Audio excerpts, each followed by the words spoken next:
Selamat pagi bagi kita jumpa kembali dalam mata kuliah bimbingan proposal skripsi untuk tingkat 4C.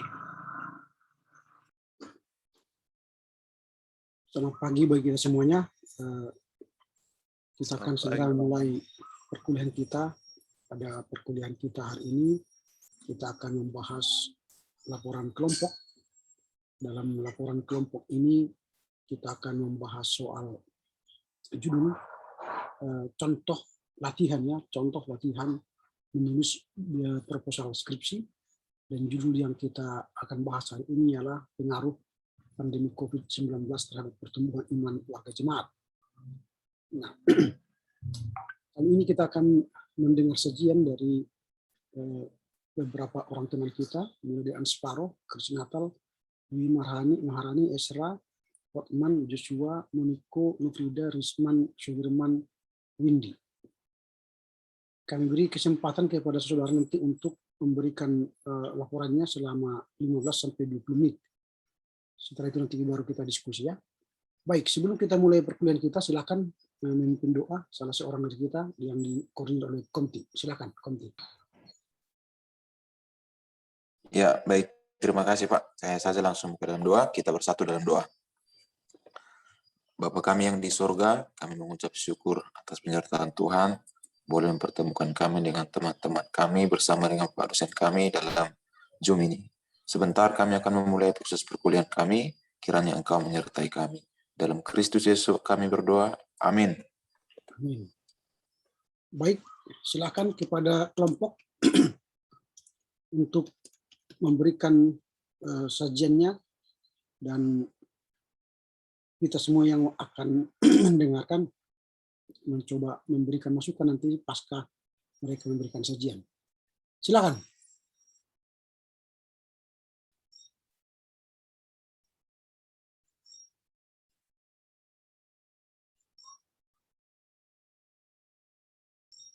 Apakah ada anggota kelompok di sini?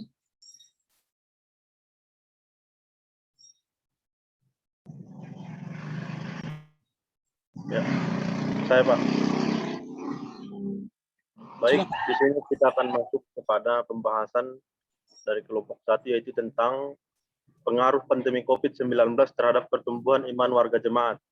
Nah, pertama kita masuk kepada pertamanya itu latar belakang masalah, di mana COVID-19 merupakan suatu hal yang menorehkan sejarah besar di dunia dalam berbagai aspek yang diakibatkannya dari bidang medis, sosial, keagamaan, dan berbagai aspek lainnya. Nah, COVID-19 ini berasal dari Wuhan atau Tiongkok yang terjadi pada bulan Desember 2019. Dan akibatnya penularannya begitu cepat serta korban-korban yang terus bertambah. Nah, maka pada 11 Maret 2020, Organisasi Kesehatan Dunia atau WHO menetapkannya sebagai pandemik. Artinya wabah yang berjangkit serempak di mana-mana, meliputi daerah geografis yang luas, atau penyakit epidemik yang tersebar luas. Nah, sejak hari Senin 13 April 2020, Presiden Joko Widodo secara resmi menetapkan bahwa COVID-19 sebagai bencana nasional. Nah, penetapan itu dinyatakan melalui keputusan Presiden atau Kepres Republik Indonesia nomor 12 tahun 2020 tentang penetapan bencana non-alam penyebaran coronavirus disease 2019 atau COVID-19 sebagai bencana nasional.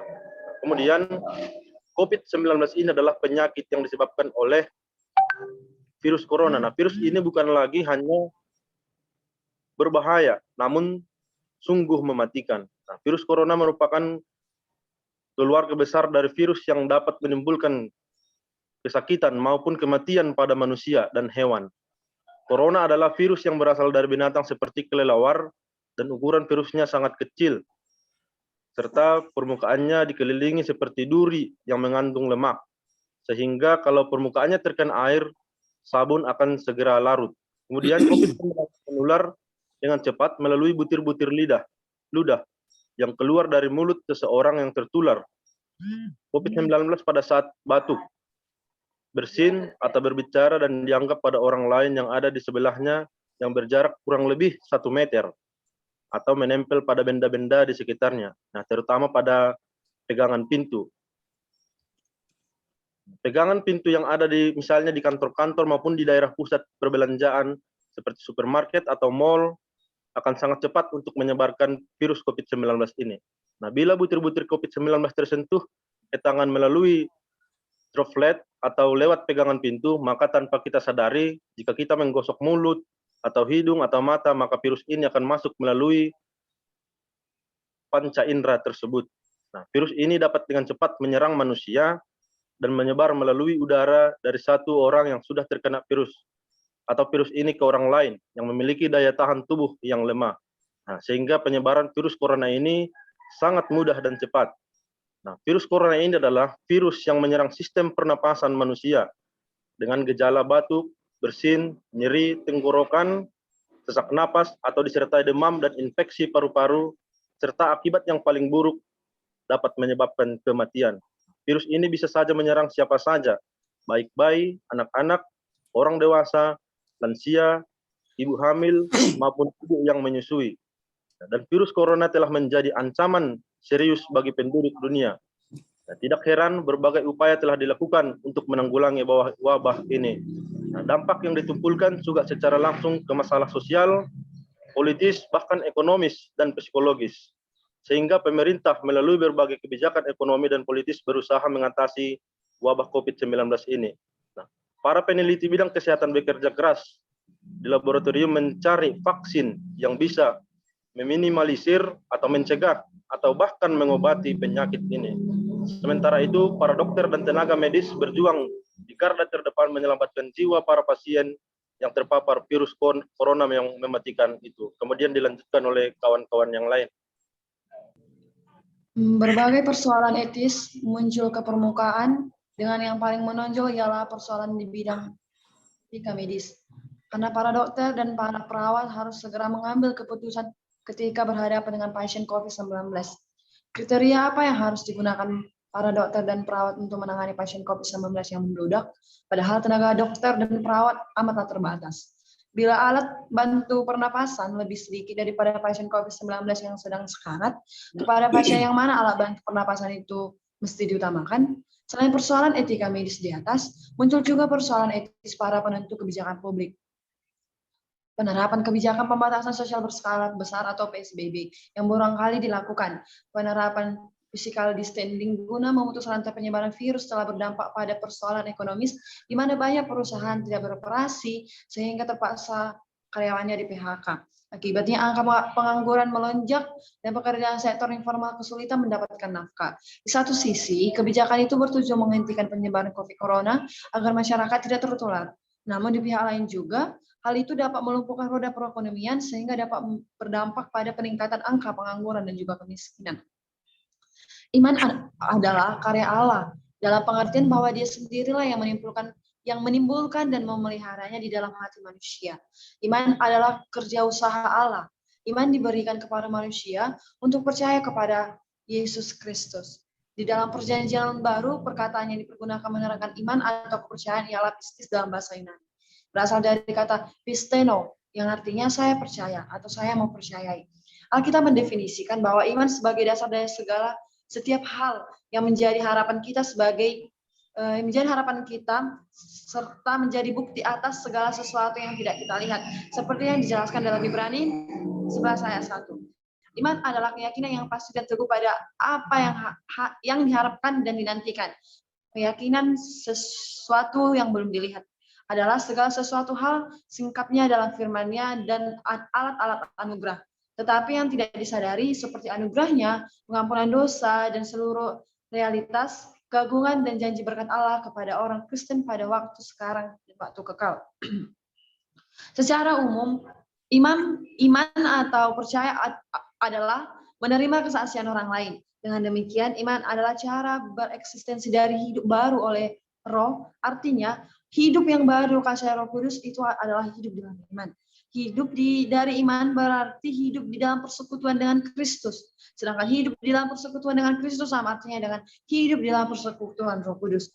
Oleh karena iman adalah cara bereksistensi dan hidup yang baru yang dikuasai Roh Kudus, maka di dalam iman itu terdapat unsur ketaatan. Dan di dalam Roma 1 ayat 5 juga dijelaskan, Rasul Paulus berkata bahwa ia dipanggil menjadi rasul itu untuk menuntun semua bangsa, supaya mereka percaya dan taat kepada nama Tuhan Yesus Kristus. Pertumbuhan iman adalah suatu proses di mana seseorang sudah menerima Yesus sebagai Tuhan dan Juru Selamatnya, diberi kuasa jadi anak Allah, lalu rindu mendengar, menerima, dan memahami kebenaran firman Allah dan hidup setiap hari. Di dalam kondisi iman jemaat pada saat pandemi ini diduga akan mengalami kemunduran, di mana kondisi ini tidak hanya disebabkan adanya pengaruh yang ditimbulkan dari bahaya virus COVID-19, melainkan juga adanya pembatasan waktu ibadah dan bentuk-bentuk kegiatan keagamaan yang estimasinya cukup lama. Persoalan yang paling mendasar adalah berapa lama jemaat mampu bertahan ikut ibadah secara virtual dengan menggunakan media handphone atau gawai. Seberapa banyak orang yang dapat ikut ibadah dengan setia, dengan pola ibadah yang demikian rupa, dapatkah jemaat bertahan atau bertumbuh dalam iman di tengah situasi yang caruk marut? Dalam hal ini, gereja boleh bersikap vakum dan berdiam diri terhadap pembinaan dan perannya dalam pertumbuhan iman jemaat. Maka dengan demikian, pihak yang diberikan dampak oleh pandemi 19 ini, yang paling rentan adalah jemaat, merujuk pada lemahnya iman jemaat dalam menghadapi masa pandemi. Artinya dampak paling yang berpengaruh yaitu dari sisi rohani atau kerohanian jemaat, ataupun iman, ataupun kepercayaan jemaat. Pemimpin gereja perlu mengadakan upaya dalam memperhatikan iman jemaat. Upaya bisa dilakukan dengan mengingatkan kualitas pemberitaan firman Tuhan dan pembinaan iman yang akan mendorong iman jemaat terus bertumbuh. Terlebih dengan kondisi pandemi ini, jemaat menghabiskan lebih banyak waktunya dengan berada di rumah, sehingga jemaat punya waktu yang banyak untuk belajar firman Tuhan. Kesempatan ini sebaiknya dapat digunakan untuk memberikan materi-materi pembinaan iman bagi jemaat di rumah untuk meningkatkan iman dari kelompok kecil yang dimulai dari keluarga. Mungkin selanjutnya dapat dilanjutkan oleh teman kami yang lain. Baik, saya lanjutkan. Yesus telah mempercayakan kepada setiap orang sebuah tugas untuk tampil berbeda dan menjadi solusi atas persoalan-persoalan dunia. Menyadari identitas dan menerima tanggung jawab juga menghidupinya. Karenanya, sangat dipentingkan penyadaran identitas dari orang-orang beriman masa kini yang adalah garam dunia di tengah kondisi global yang sedang memprihatinkan ini di atas pandemi COVID-19. Maka pada saat yang sama, orang-orang beriman juga mendapat semacam penyeruan dan penegasan Yesus bahwa orang-orang beriman masa kini adalah garam bagi dunia. Ada banyak yang kehilangan pekerjaan, pendapatan, perekonomian masyarakat kecil semakin menurun, dan lain sebagainya sebagai dampak dari pandemi COVID-19 ini. Gereja yang adalah garam dunia tidak memiliki alasan untuk tidak melibatkan diri dengan menjawab suara harapan-harapan dari kaum-kaum lemah itu. Bahkan, gereja yang adalah garam dunia harus menjadi kenyamanan bagi kaum-kaum lemah yang dilemahkan itu. Di tengah-tengah kehidupan bergereja kita, ada banyak jemaat-jemaat kita yang lemah dalam segala aspek dan latar belakangnya. Gereja harus memberi kenyamanan, mendengarkan suara rintihan dan tangis, juga menggarami jemaat yang lemah tersebut, supaya mereka menghayati bahwa hanya kepada gereja lah ada harapan, penghiburan, kenyamanan, dan solusi atas beragam pergumulannya. Maka, kondisi pandemi ini juga gereja harus tampil untuk diminati orang di tengah-tengah gempuran pandemi COVID-19 ini. Konsep gereja rumah bukanlah hal yang baru dalam kekristenan, karena prototipenya dapat ditemui dalam perjanjian baru.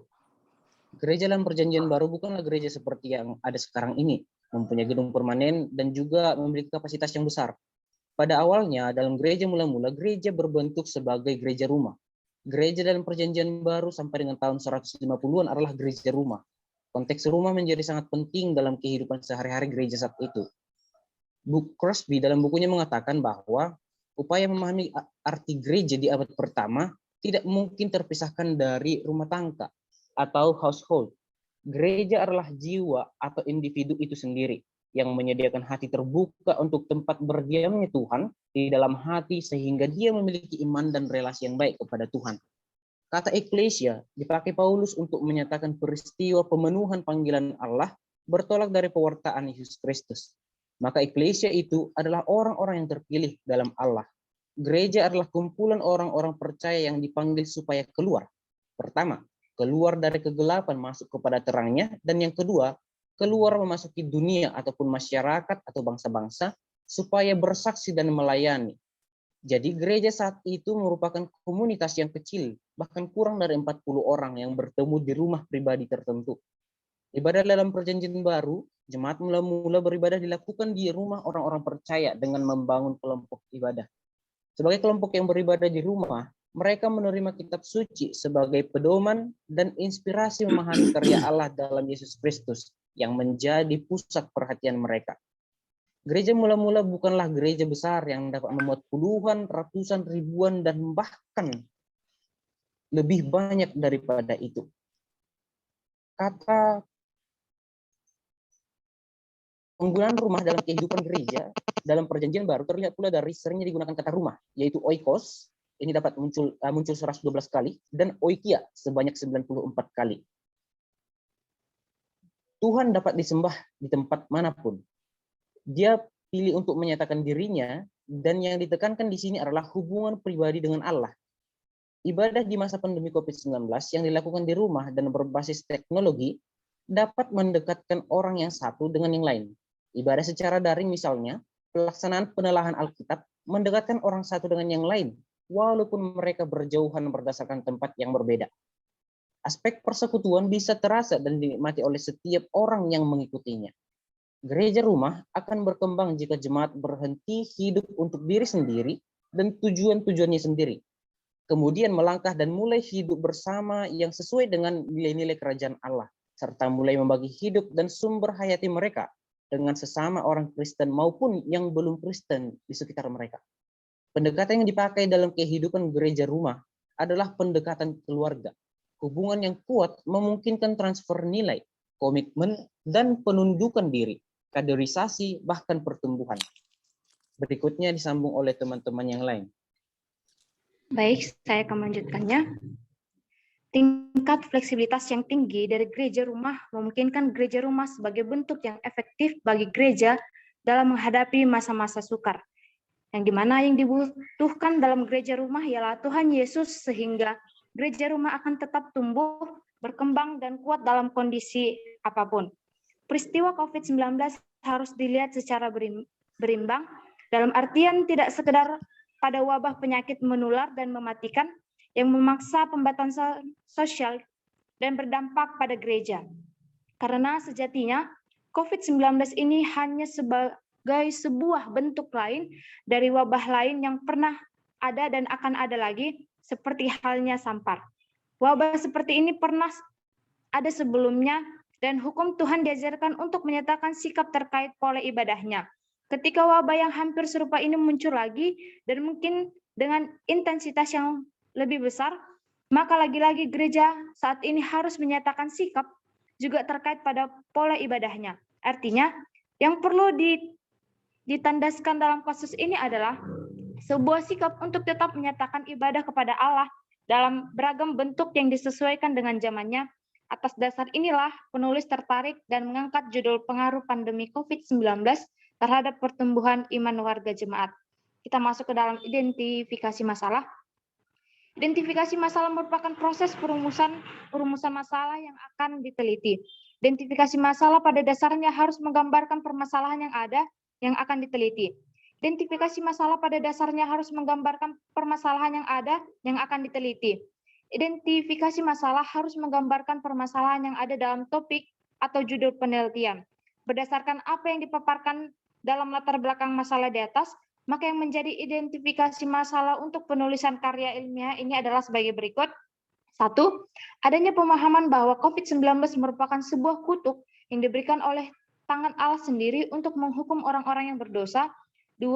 Adanya sikap ragu dan bimbang dari diri jemaat atau pemeliharaan Allah di tengah maraknya COVID-19. 3. Adanya pemahaman bahwa terpaparnya seseorang oleh COVID-19 menjadi pertanda ketidakberimanannya terhadap Yesus Kristus sebagai Tuhan dan Juru Selamat. 4. Adanya sikap yang membantu dari gereja dalam hal pelayanan oleh karena terbatasnya peribadahan dan kegiatan-kegiatan gereja yang seyogianya dilakukan sebelum pandemi COVID-19. Dan yang terakhir, adanya pemahaman bahwa ibadah online dengan menggunakan gawai akan lebih efisien meskipun gedung gereja telah diizinkan untuk melakukan peribadahan. Kita masuk ke dalam pembatasan masalah. Pembatasan masalah diperlukan agar penelitian lebih terarah sebagaimana yang disebut oleh Magdalis. Dalam pembatasan masalah ditetapkan cakupan-cakupan pembatasan masalah mengingat adanya masalah yang luas. Supaya pembahasan ini tidak terlalu meluas dan dapat terarah, maka penulis membatasi masalah dengan memfokuskan tulisan ini pada pengaruh pandemi COVID-19 terhadap pertumbuhan iman warga jemaat. Kita masuk ke dalam rumusan masalah. Membuat dan merumuskan masalah adalah hal yang sangat penting dalam melakukan suatu penelitian. Hal ini bertujuan supaya masalah yang sedang terjadi dapat diketahui penyebabnya dan juga merupakan suatu acuan dalam menjawab suatu masalah yang ada di dalam penelitian yang akan atau yang sedang diselidiki. Hal ini dimaksudkan agar penulis tidak menyimpang dan lari dari pokok permasalahan. Ada beberapa hal yang menjadi rumusan masalah dalam penulisan ini, yaitu yang pertama, apa itu COVID-19 dan bagaimana ia dapat menyebar dan mewabah di berbagai negara di belahan dunia. 2. Apa pengertian, peran, dan bagaimana iman eksis dalam diri manusia. Ketiga, bagaimana iman itu dapat bertumbuh atau bahkan merosot dalam diri seseorang. 4. Bagaimana dampak yang dapat diakibatkan oleh pandemi COVID-19 terhadap pertumbuhan iman jemaat. Dan yang kelima, bagaimana gereja dapat memberikan perannya untuk membangun iman jemaat di tengah pandemi COVID-19. Selanjutnya, kami serahkan kepada teman kami. Ya, kita masuk kepada tujuan penulisan. Nah, adapun yang menjadi tujuan penulisan ilmiah yang hendak dicapai dari karya penulisan ini ialah yang pertama, untuk mengetahui lebih jelas lagi apa itu COVID-19 dan bagaimana penyebarannya di berbagai negara di belahan dunia. Yang kedua, untuk mengetahui lebih dalam tentang definisi dari iman dan bagaimana eksistensi serta perannya dalam diri manusia. Yang ketiga, untuk mengetahui bagaimana iman dapat bertumbuh atau bahkan merosot dalam diri seseorang. Yang keempat, untuk mengetahui apa dampak yang dapat diakibatkan oleh pandemi COVID-19 terhadap pertumbuhan iman jemaat. Yang kelima, untuk mengetahui bagaimana gereja dapat memberikan perannya untuk membangun iman jemaat di tengah pandemi COVID-19. Kita masuk kepada manfaat penulisan. Suatu penelitian hendaknya bermanfaat bagi pengembangan ilmu pengetahuan ataupun bagi kehidupan praktis sehari-hari. Adapun manfaat yang bisa diperoleh dari penulisan karya ilmiah ini adalah yang pertama, bagi penulis sendiri, karya tulis ini dapat mengubah pemahaman dan pengetahuan sendiri dalam menyikapi musibah ataupun bencana yang menjadi kesulitan hidup. Yang kedua, memberikan sumbangan pemikiran teologi tentang bagaimana sebenarnya pandemi COVID-19 dapat memberikan dampak dalam pertumbuhan iman jemaat. Yang ketiga, bagi warga jemaat, karya tulis bermaksud untuk membangun pemahaman yang benar dan menyikapi setiap musibah ataupun bencana ataupun kesulitan hidup dalam rangka menjaga pengenalannya dengan Tuhan. Kita masuk metode penulisan. Adapun metode penulisan yang akan dipergunakan penulis dalam menyelesaikan tulisan ini adalah kualitatif dengan penelitian kepustakaan atau library reading, yakni menggunakan buku-buku, karya tulis, dan literatur yang ada dan untuk menjawab permasalahan. Untuk selanjutnya dilanjutkan oleh kelompok anggota yang lain.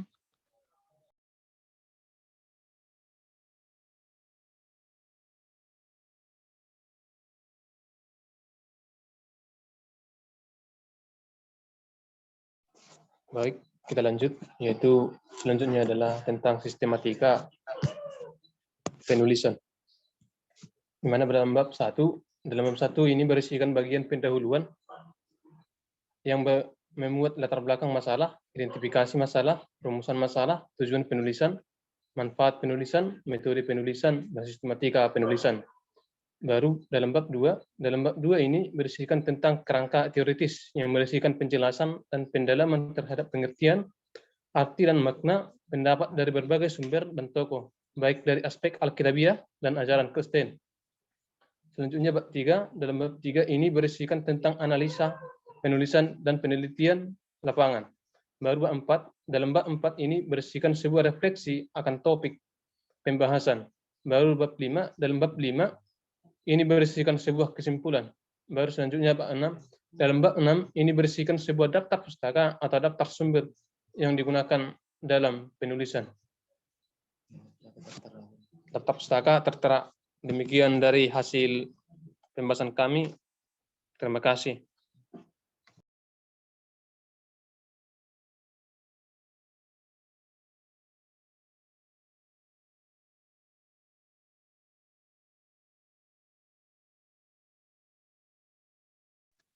Mikrofonnya belum Bapak buka, Pak. Baik, terima kasih kepada kelompok yang telah berusaha menyajikan yang terbaik bagi kita saat ini dalam rangka mencapai tujuan pembelajaran kita. Harus tetap diingat, mata kuliah ini adalah bimbingan proposal skripsi. Kerangka berpikir kita ialah bimbingan proposal skripsi. Saya akan berikan kesempatan bagi kita, bagi teman-teman yang lain, memberi masukan lah atau tambahan pertanyaan atau bagaimana supaya tujuan pembelajaran kita sampai. Ingat ya, tujuan pembelajaran kita sampai.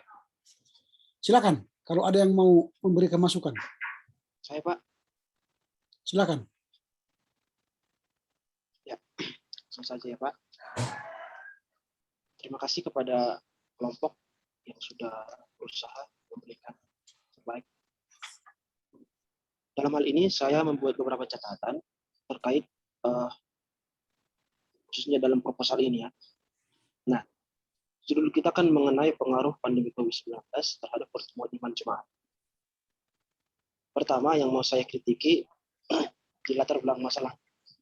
Nah, seyogianya dalam hal menulis latar belakang masalah, mari kita hindari terlalu banyak pengertian-pengertian. Karena nanti khusus pengertian itu di dalam bab 2. Nah, jadi dalam latar belakang masalah itu, yang sudah saya pahami juga bahwa ada 3 poin yang seharusnya termaktub di dalam itu. Pertama, kondisi yang ideal. Nah, mengapa kondisi yang ideal? Pertama-tama, ya kelompok terlebih dahulu membahas apa rupanya hal yang ideal atau hal yang seharusnya atau hal yang diharapkan dari topik itu. Nah, kondisi idealnya bagaimana?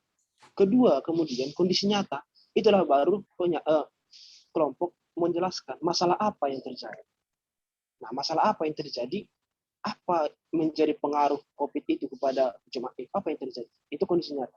Dan ketiga, apa yang kelompok harapkan atau apa yang kelompok berikan solusi dan seharusnya kepada topik itu. Nah, jadi yang saya lihat memang di dalam latar belakang masalah kelompok masih banyak mengenai pengertian-pengertiannya, dan tiba-tiba tadi saya lihat ada gereja rumah, ada iman. Itu untuk apa? Kan begitu. Langsung saja kita masuk dalam bagaimana seharusnya, apa masalah yang terjadi, dan apa yang harusnya solusi kita berikan. Nah, itu mengenai latar belakang masalah. Kemudian, identifikasi masalah. Saya melihat tidak ada di dalam latar belakang masalah itu. Identifikasi masalahnya. Dengan tanda petik itu, kelompok hanya membuat identifikasi masalah tanpa ada latar belakang masalah. Kalau saya salah, mohon dikoreksi.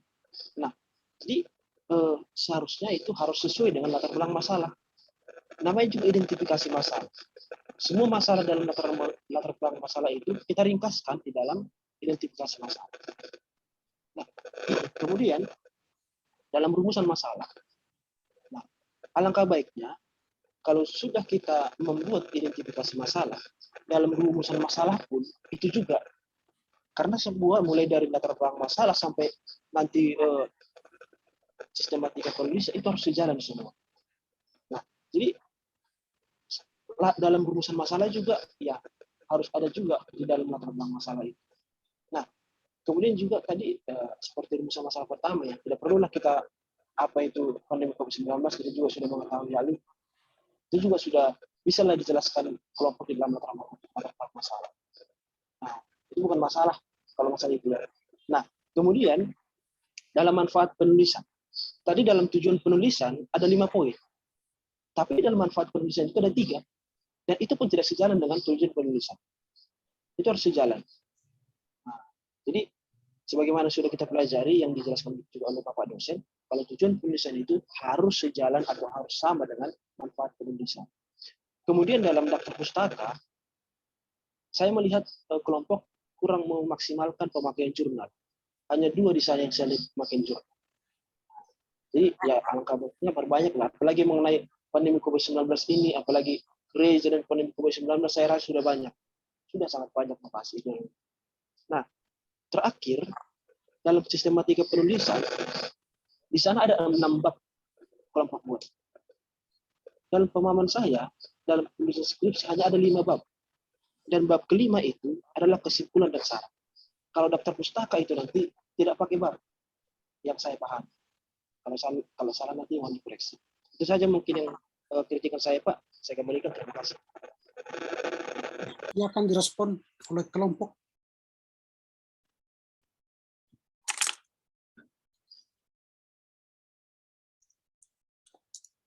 Masih adakah Anda anggota kelompok di Zoom ini?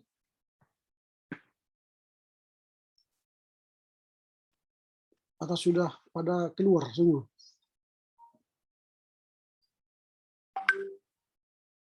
Silakan, masih hidup anggota kelompok? Atau sudah rest in peace?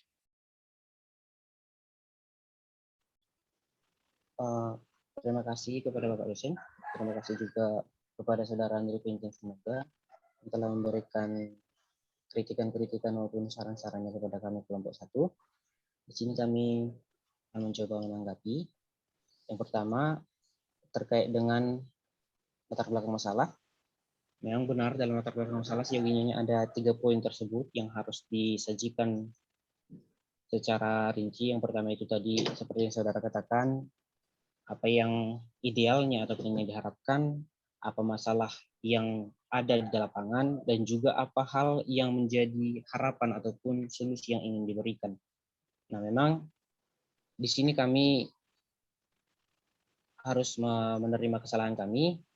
Kami terlalu banyak memang menggunakan definisi-definisi ataupun pengertian di sana, baik itu dari pengertian COVID-19, iman, pertumbuhan iman, gereja rumah, dan juga hal-hal lain yang masih berkecimpung di dalam hal pengertian. Nah, masalah yang kami kaji sebenarnya di sana, yang ingin kami munculkan ataupun yang ingin kami paparkan dalam latar belakang masalah ini sebenarnya itu seperti yang ada di identifikasi masalah. Namun kami harus mengakui kekurangan kami. Kami belum memiliki referensi untuk menjelaskan hal itu sedang terjadi di lapangan. Kemudian yang kedua, terkait dengan identifikasi masalah, ini juga seperti halnya hubungan dengan latar belakang masalah tadi yang harusnya memiliki hubungan. Namun di sini kami lebih memberikan masalah yang belum kami bahas secara sepenuhnya di dalam latar belakang masalah. Ada 5 poin yang kami bahas tadi di identifikasi masalah, akan kami perbaiki juga. Kemudian yang ketiga, tentang rumusan masalah, yang juga harus memiliki kesinambungan dengan latar belakang masalah dan identifikasi masalah. Kemudian tentang manfaat penulisan. Sebentar, saya buka.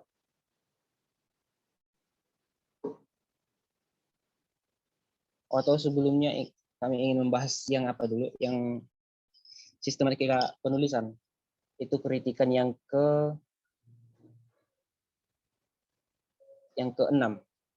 Kritikan yang ke-6 dari saudara Andri Vincent.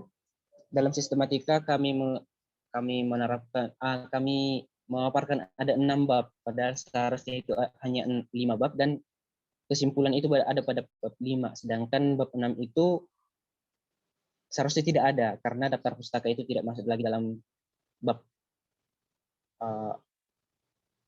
Ini memang kami memiliki kesalahan penulisan, kami mohon maaf, akan kami perbaiki juga. Terima kasih atas kritikan dan saran yang diberikan. Dan untuk menanggapi yang lainnya, dipersilakan kepada teman-teman yang lain. Terima kasih. Baik, terima kasih.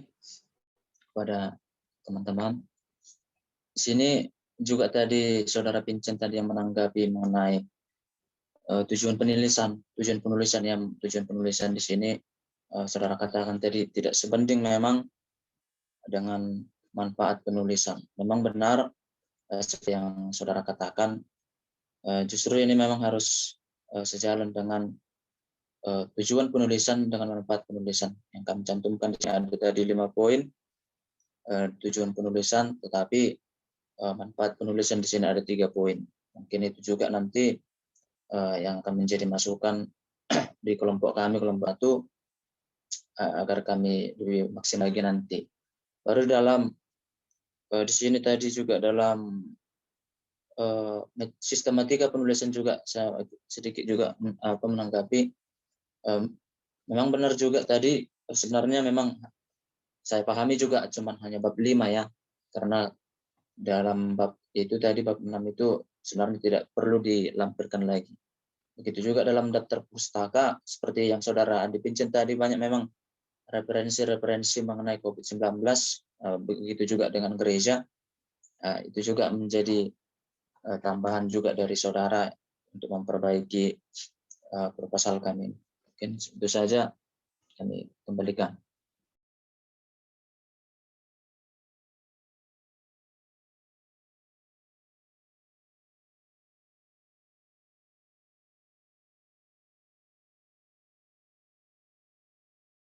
Kelompok 1, dan sekarang kita mendengar masukan dari teman-teman yang lain.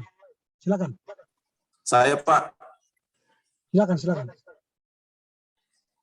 Ya, baik, terima kasih, Pak. Mungkin saya terlebih dahulu beberapa hal yang mungkin yang boleh saya tanggapi, yaitu mengenai latar belakang masalah ya.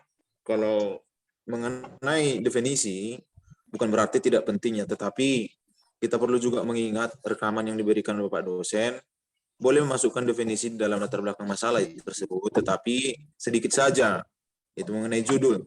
Tetapi yang penting Kak,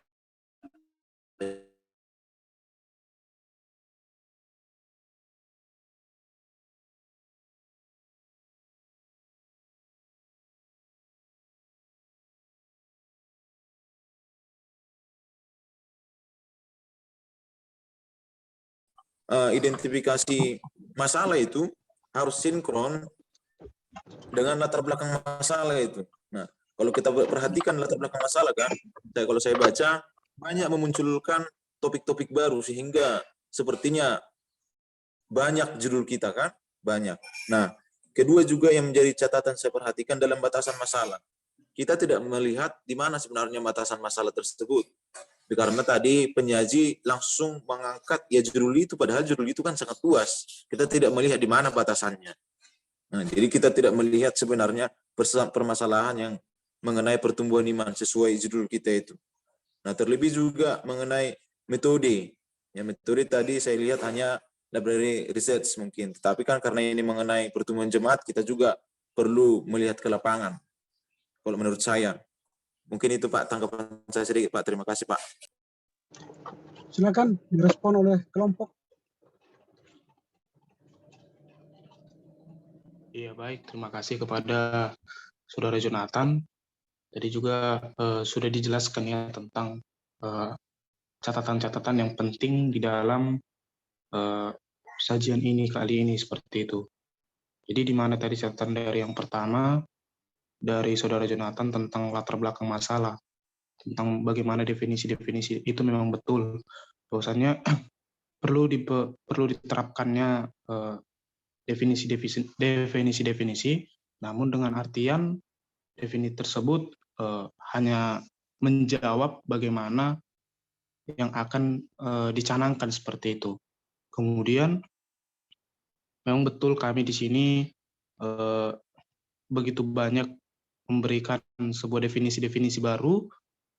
Bisa jadi kita lihat di contohnya ada rumah tentang pengertian iman, ataupun rumah tentang rumah-rumah jemaat seperti itu. Banyak kami berikan contoh lain sesuai dengan judul tersebut. Ya, jadi itu merupakan kesalahan dari pengetikan kami.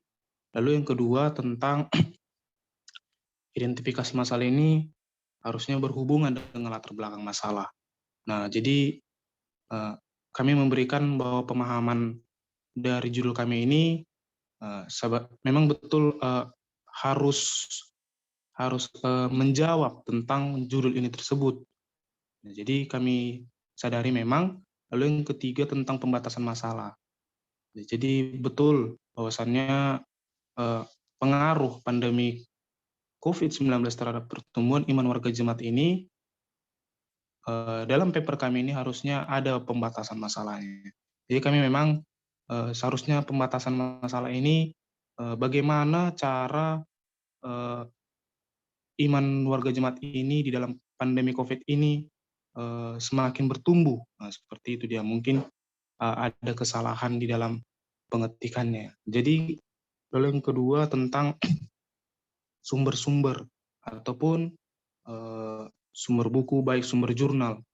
Jadi di sini juga memang betul sumber jurnal juga harus ditambahkan seiring dengan pemaparan dari paper kami. Karena jurnal juga apalagi di dalam COVID-19 kan bahwasannya hal tersebut baru-baru terjadi seperti itu. Jadi belum ada buku tentang, memang ada sedikit buku tentang COVID-19, namun jurnal lah paling bisa dikatakan sebagai sumber referensi yang baru-baru ataupun bisa dikatakan baru muncul seperti itu, jurnal dari beberapa karya seseorang seperti itu. Nah, jadi memang nanti sebagai tambahan juga untuk dalam paper kami untuk jurnal ini yang sangat penting, dan juga sumber internet juga. Kami hanya memaparkan hanya satu saja, dan itu bisa juga menjadi tambahan, dan kiranya juga bisa kami tuliskan dengan baik nanti seiring dengan pemaparan ataupun tambahan nanti. Mungkin bisa ditambahi oleh teman-teman lain. Terima kasih. Ya, baik, sedikit juga menambahi. Sebelumnya terima kasih kepada saudara Jonathan yang telah memberikan kritikan, di mana tadi juga mengenai metode penulisan. Bahwasanya memang di sini diperlukan seperti wawancara. Nah, bukan hanya bersumber dari buku atau jurnal, tapi juga dibutuhkan seperti saudara Jonathan katakan, wawancara terhadap jemaat supaya persoalan ini atau pembahasan mengenai pertumbuhan iman jemaat di tengah COVID-19 ini di tengah COVID-19 ini bisa terjawab. Diperlukan untuk menambah hasil makalah ini untuk memperkaya. Makanya diperlukan sebuah wawancara seperti saudara Jonathan tambahkan untuk memperkaya makalah ini. Terima kasih. Kami kembalikan. Ya, silakan anggota lain. Ini latihan saudara loh. Jangan hilangkan kesempatan ini. Sampaikan ide-ide pikiranmu, tanggapan. Silakan anggota-anggota yang lain. Jangan hanya 2-3 orang yang berbicara. Silakan. Tunjukkan suaramu. Karena presentasi ini, jika saudara tidak berbicara, nilainya nggak ada. Gitu loh. Jadi jangan anggap nanti selesai ini dapat nilai. Enggak. Kalau saudara tidak bicara, itu berarti saudara kan tidak ikut dalam kelompok itu mengerjakannya. Tunjukkan bahwa kamu ikut mengerjakannya, lalu tunjukkan suaramu dan responmu. Silakan satu-satu.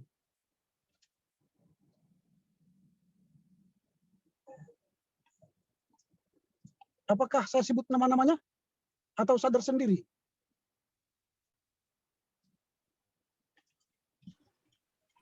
Iya.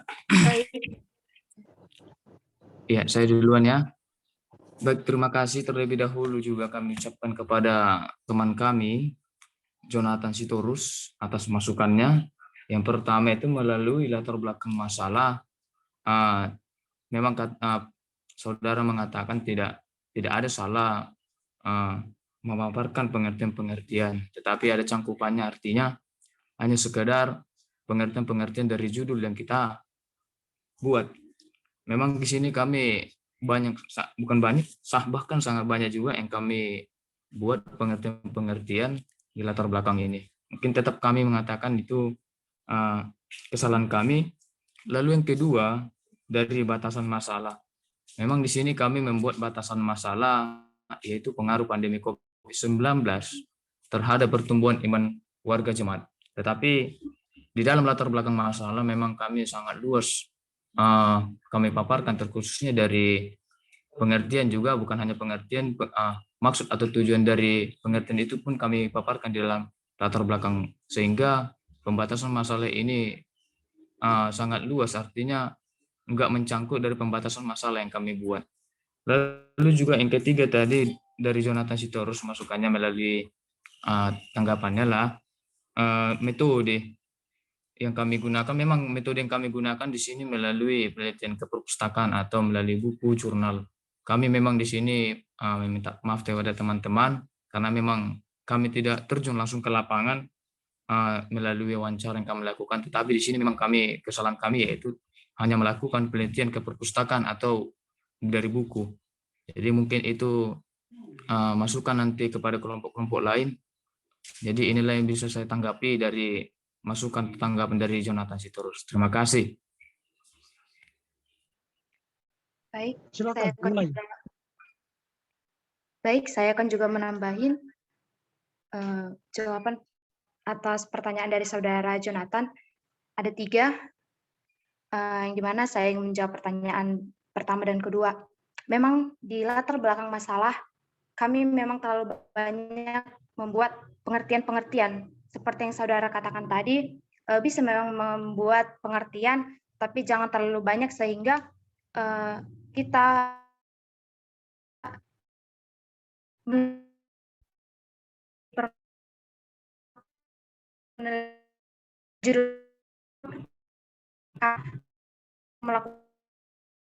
membuat pengertian-pengertian di dalam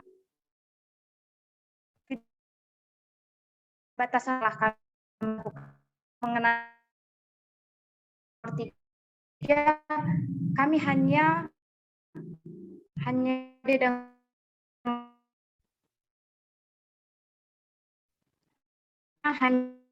saja memang tidak ada terjun ke lapangan. Kurang menjelaskan secara detail tentang pengaruh COVID tersebut terhadap pertumbuhan iman dan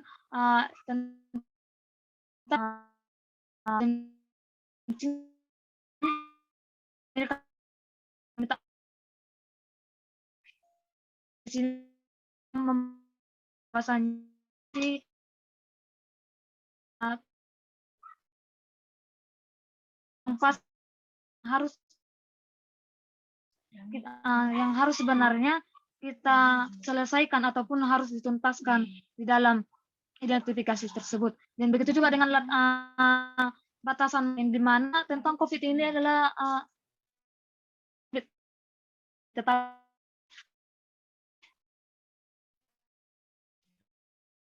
seperti yang lalu pengertian yang kepada Baik, akan menanggapi terlebih dahulu ya. Saya akan menanggapi terus.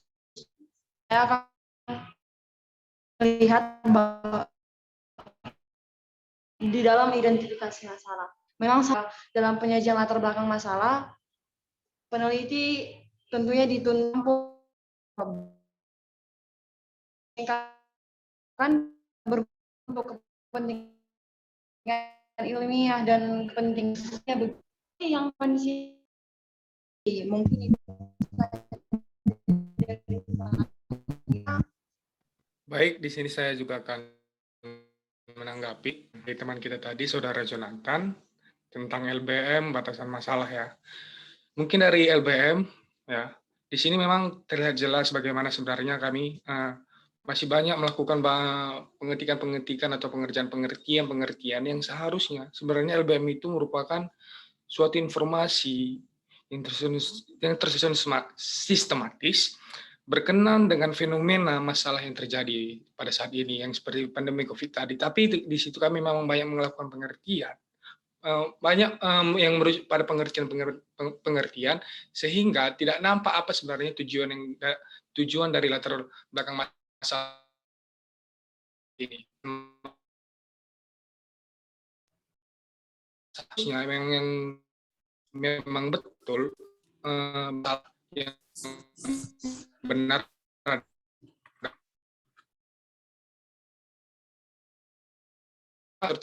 tersasar di dalam batasan masalah. Mungkin itulah karena kesalahan kami tidak melakukannya suatu tinjauan atau studi hambat, dan kami meminta maaf kepada teman-teman dan Bapak dosen bagaimana sebenarnya kekurangan kami di dalam hal ini. Terima kasih. Mungkin ada teman-teman yang baik. Ini karena soal waktu ya, maaf ya, karena ini soal waktu. Saya akan sebentar lagi menguji PPL, praktek lapangan mahasiswa PAK di SMP Negeri 2. Saya akan menyimpulkan beberapa catatan untuk perbaikan kelompok ya. Yang pertama, saudara-saudara ingat bahwa ini masih latihan. Kita masih latihan. Jadi jangan saudara anggap semua yang Anda tulis ini sekarang adalah sesuatu yang real. Tapi kalaupun yang real, ya Anda memenuhi standar dari sebuah proposal skripsi. Itu yang penting sebenarnya.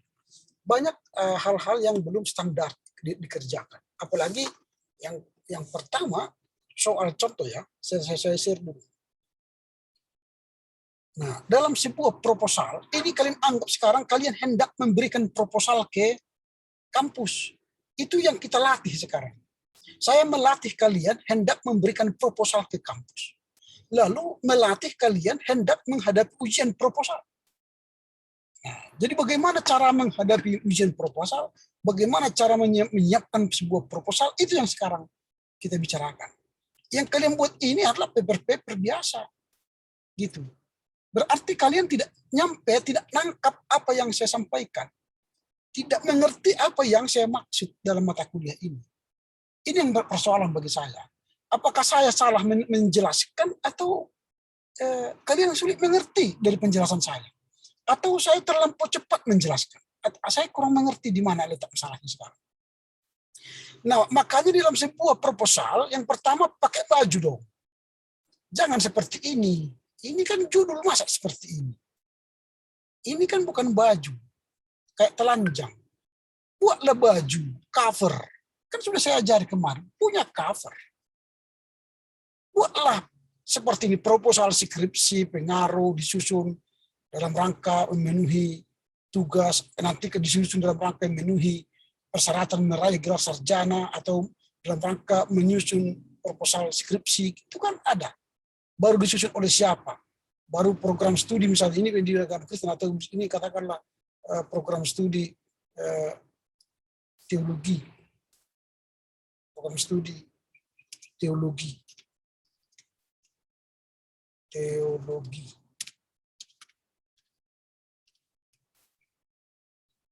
Nah, ini jadi kalian sedang belajar atau berlatih, ini kan saya katakan kemarin kan ini latihan. Nah, baru setelah itu baru masuk pendahulu masuk bukan bab 1. Bab 1 itu kan sudah skripsi. Ini masih proposal. Berarti yang kalian tulis bukanlah bab 1. Bab 1 itu sudah skripsi. Ini tidak ada ini. Yang ada apa di sini? Judulnya ini. Ini yang harus kalian tulis. Judul skripsi ini. Judul proposal maksudnya. Nah, baru